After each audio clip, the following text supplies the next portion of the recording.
What's going on, football fans? It's your host, Bad Takes, with Bad Takes in Football, back with another video for you. Gonna dive into the top 5 teams that need to address the wide receiver room. But before I do that, make sure you hit that subscribe button. We're building an awesome community here where we talk everything NFL football. So please, please, please hit that subscribe button. Got plenty of exciting content for this off season for you. Also, make sure to like and comment on this video. What do you think about my list?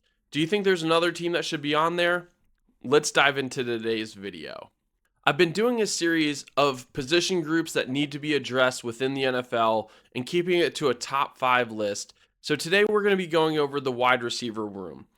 One thing I will say about my list is I had the Houston Texans as a team that needed to address the running back room. Not even a couple days later, they traded for David Montgomery. So I promise, I am not crazy. I do think I know a little bit about what I'm talking about. Just a little bit. But again, this is called Bad Takes. So let's also have our fun here. Banter. Tell me if I'm wrong, right? Feel free. I don't care if you think I'm stupid. Go tell me. It does not bother me. I can assure you of that. But let's dive into this list of wide receivers. Again, this is a top 5 list, and I'll start out at number 1. The number 1 team that needs to address the wide receiver room is none other than the Super Bowl appearing New England Patriots. This New England Patriots team, again, they made it to the Super Bowl. So you're like, Bad Takes. How could they possibly be the top of your list? And them making it to the Super Bowl is the exact reason why. They are so close to being a Super Bowl winning caliber team. They were right there. But they also did get absolutely dominated by the Seattle Seahawks. Their offense looked completely in disarray, just had zero sort of flow, zero capabilities to move the ball down the field. A lot of that had to do with the fact that Drake May was running for his life the whole game. But another aspect of this was the fact that his wide receivers could not get open in that game. That was a terrible performance from a passing perspective, but also it wasn't just that Super Bowl game. The New England Patriots also struggled against the Denver Broncos in Denver. Drake May had like 86 yards passing in that game, and I know a lot of that had to do with the weather as well, but again, this is a very inconsistent wide receiver room. Stephon Diggs was their leading receiver. He was a guy that got over 1,000 yards for them and was consistent. But besides that, they really did not have a consistent wide receiver that they could throw the ball to and know that they were going to be able to get the job done. This is a team that has recently released Stephon Diggs, not purely for cap reasons, but really a lot of it has to do with legal reasons that's happening off the field. And they just don't want to be involved with what's going on with that.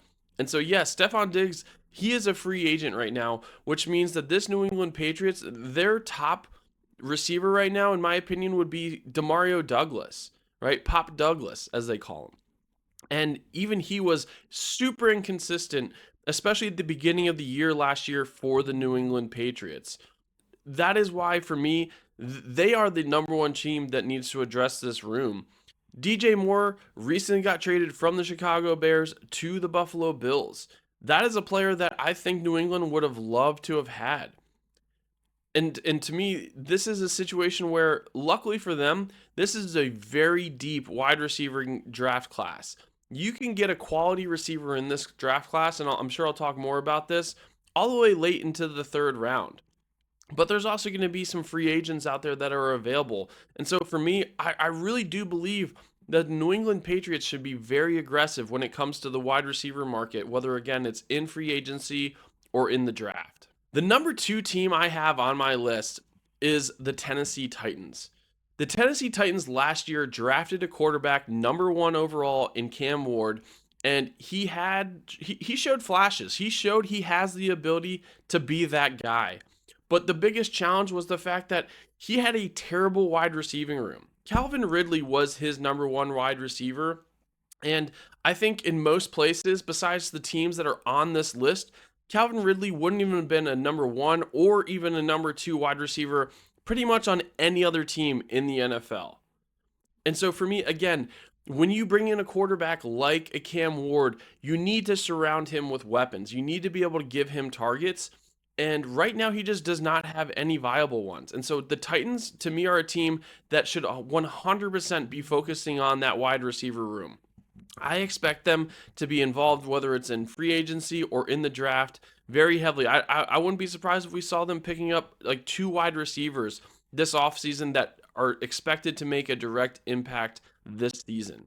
So, again, to me, the number 2 team is the Tennessee Titans when it comes to needing a wide receiver. The number 3 team on my list is actually the Las Vegas Raiders. The Las Vegas Raiders, they were a team that highly depended on Brock Bowers from a receiving perspective, who is their top tight end. And probably one of the top tight ends in the NFL, if not the best tight end in the NFL. But he needs help. Brock Bowers, he took a lot of hits this past season. He was injured and missed a couple games a few times throughout this season. And again, a lot of that I think had to do with his usage. And so when you have a marquee running back like they have in Ashton Genty, they're expected to draft Mendoza at quarterback with number 1 overall. You need to surround him with weapons. You need to give him someone else other than Brock Bowers and Ashton Genty to work with. They traded away Myers in the middle of the season this past season, who was their top receiver. And so you need to be able to fill that void. Again, I talked about this already with the Patriots as well as with the Titans. This is a deep draft class when it comes to wide receiver.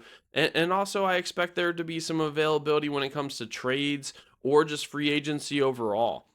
And I think that the Raiders should be very heavily involved in those conversations, and it should be another team that it should be going after multiple weapons at the wide receiver position. The Baltimore Ravens, to me, are another team, and why they're the number 4 team on my list as to who needs to address the wide receiver position. Zay Flowers, he is a great wide receiver. He had, I think, a little over 1,200 receiving yards, but he only had 5 touchdowns last year. When you're not getting into the end zone as a wide receiver, that impacts your team. I know other players were getting into the end zone for this Ravens team, but Lamar Jackson needs more options other than Zay Flowers, because Zay Flowers can also make mistakes. He had 3 fumbles last year. So 5 touchdowns, 3 fumbles. That tells me they need to have some more options out there. Rashad Bateman, he played pretty well 2 seasons prior. The last 2 seasons prior to this season, he was very close to having like a 1,000-yard season 2 years ago. But this past year, he was pretty much non-existent. It looked very similar to his first couple years in the league.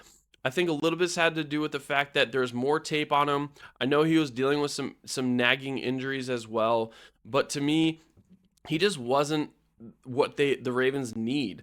And beyond Zay Flowers and Rashad Bateman, that's really all they have from a wide receiver perspective at this point in time.